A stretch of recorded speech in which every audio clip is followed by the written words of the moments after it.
Assalamualaikum warahmatullahi wabarakatuh. Halo semuanya, perkenalkan nama saya Bunga Citra Lestari dengan NPM 24311069 dari Program Studi Sistem Informasi SI24B. Pada pertemuan kali ini, saya akan membahas pengantar sistem operasi, yaitu dasar dari semua konsep yang akan kita pelajari pada materi-materi berikutnya. Sistem operasi adalah bagian paling penting dari sebuah komputer, karena tanpa sistem operasi, komputer hanyalah kumpulan perangkat keras yang tidak bisa digunakan secara langsung. Apa itu sistem operasi? Secara sederhana, sistem operasi adalah program utama yang mengatur semua kegiatan komputer. Sistem operasi menjadi penghubung antara pengguna, perangkat keras, dan program aplikasi.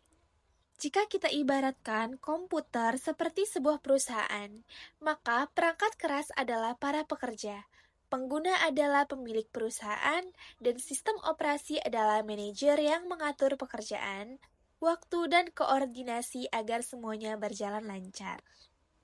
Tanpa sistem operasi, pengguna harus mengatur perangkat keras secara langsung. Misalnya, mengirim data ke memori atau mengatur printer secara manual. Tentu saja hal ini sangat rumit dan tidak efisien.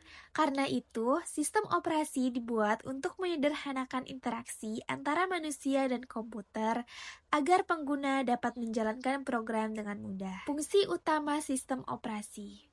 Sistem operasi memiliki banyak fungsi penting yang menjaga agar komputer dapat bekerja dengan baik. Beberapa di antaranya adalah mengatur penggunaan CPU.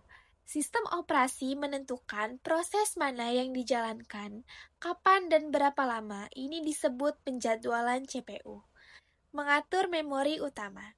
Sistem operasi memastikan setiap program pengguna ruang memori yang cukup dan tidak saling bertabrakan. Mengatur penyimpanan data. Semua kegiatan yang berhubungan dengan pembuatan, pembacaan, dan penulisan file diatur oleh sistem operasi. Mengatur perangkat masukan dan keluaran. Sistem operasi mengatur komunikasi antara perangkat keras seperti keyboard, mouse, monitor, dan printer. Menangani kesalahan dan keamanan. Sistem operasi harus dapat mendeteksi kesalahan, melindungi data agar tidak rusak, dan mencegah akses yang tidak sah. Menyediakan antarmuka pengguna.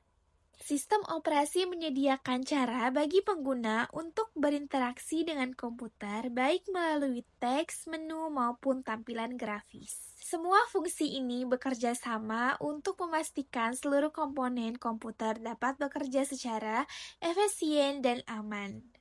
Jenis-jenis sistem operasi. Sistem operasi dapat dibedakan berdasarkan cara penggunaannya, jumlah pengguna, dan jumlah proses yang dapat dijalankan. Berdasarkan cara penggunaannya, sistem batch digunakan pada komputer generasi lama di mana pekerjaan dikumpulkan dan dijalankan secara otomatis tanpa interaksi langsung dengan pengguna. Sistem interaktif. Pengguna bisa memberikan perintah dan langsung melihat hasilnya, seperti pada komputer pribadi modern.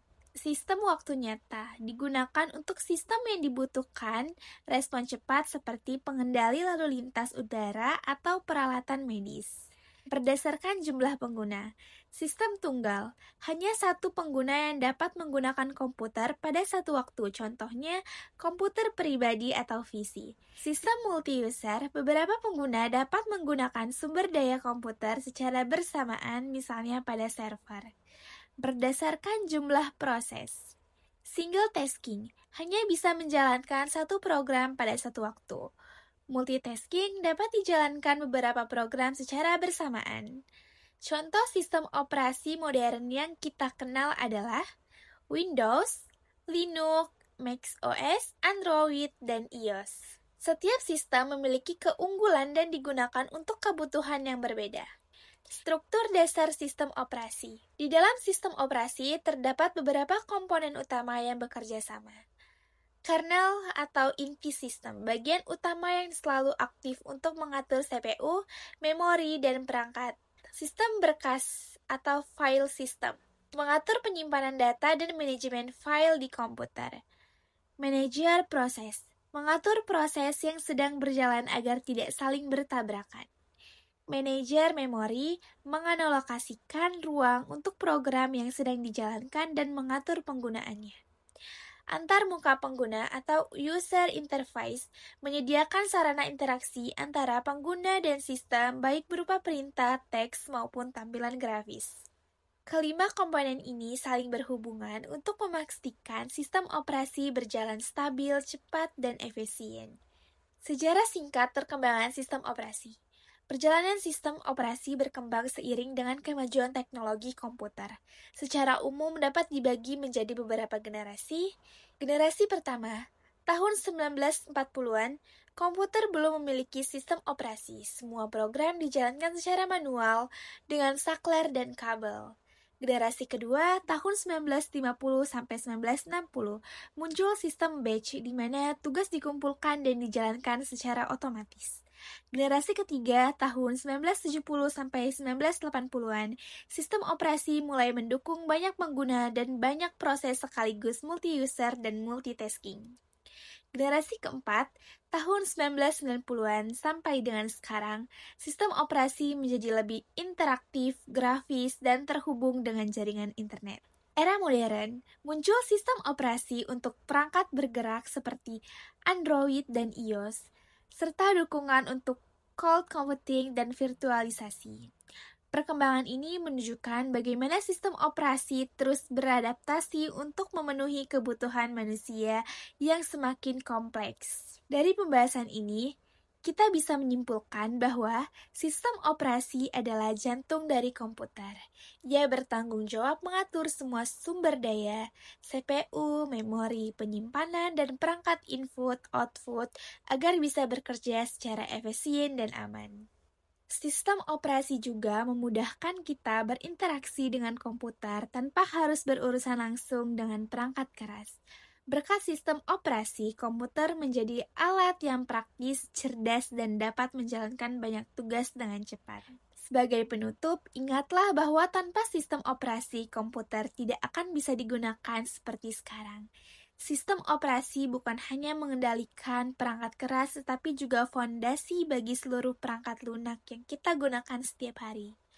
Pada pertemuan berikutnya, kita akan membahas struktur sistem operasi, yaitu bagaimana Pada pertemuan berikutnya, kita akan membahas struktur sistem operasi, yaitu bagaimana komponen-komponen di dalam sistem operasi saling bekerja sama untuk menjalankan semua tugas yang telah kita pelajari hari ini. Sekian yang dapat saya sampaikan, saya akhiri. Wassalamualaikum warahmatullahi wabarakatuh.